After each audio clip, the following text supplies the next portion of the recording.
தொடர்ந்து நாம் அரை, கால், முக்கால் மணியை அறிவோம். அதற்கு முன்பு நாம் பின்னத்தில் படித்திருந்தோம், ஞாபகம் இருக்கின்றதா மாணவர்களே?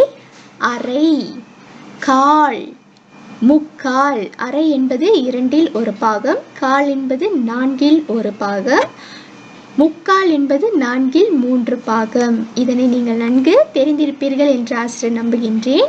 இப்பொழுது நாம் தெரிந்திருந்த இந்த பின்னத்தை கொண்டு மணியில் நாம் காலத்தை குறிப்பிட போகின்றோம்.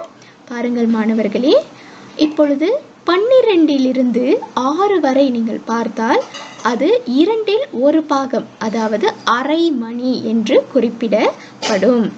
அரை மணி என்றால் நிமிடமுள் 6இல் உள்ளதை நீங்கள் பார்க்கலாம். பாருங்கள் மாணவர்களே, நிமிடமுள் எப்பொழுதும் நீளமாக இருக்கும்.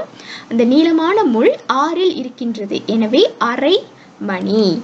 தொடர்ந்து பாருங்கள் மாணவர்களே, கால். கால் என்றால் 4இல் ஒரு பாகம் என்று பின்னத்தில் நாம் அறிந்து கொண்டோம். இங்கு கால் என்பது 3 என்ற இடத்தில் நிமிடமுள் இருப்பதை நீங்கள் பார்க்கலாம். எனவே நிமிடமுள் 3இல் இருந்தால் அது கால் மணியை குறிப்பிடும். தொடர்ந்து முக்கால் மணி. முக்கால் என்றால் 4இல் 3 பகுதி. பாருங்கள் மாணவர்களே, 12இலிருந்து 9 வரை இதை சரியாக 4 பாகங்களாக பிரித்தால் 4இல் 3 பாகம் கருமையாக்கப்பட்டது போல் காட்சியளிக்கின்றது. இந்த 9இல் நிமிடமுள் இருப்பதனால் இது முக்கால் மணியை குறிப்பிடும்.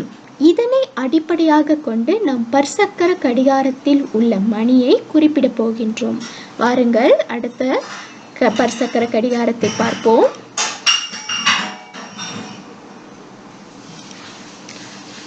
ஆம், நிமிடமுள் எங்கே உள்ளது?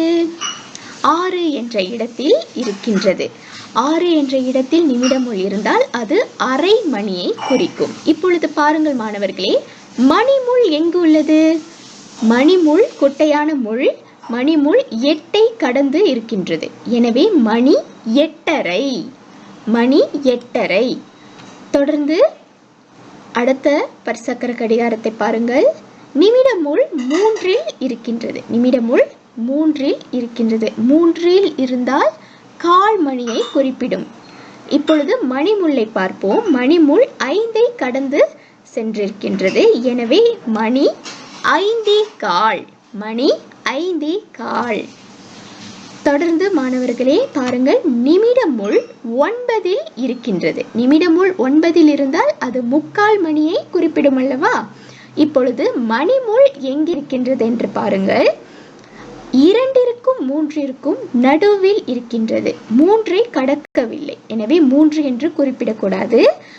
இந்த மணிமுள் 2ஐ கடந்து இருப்பதனால் மணி 2:45. மணி 2:45.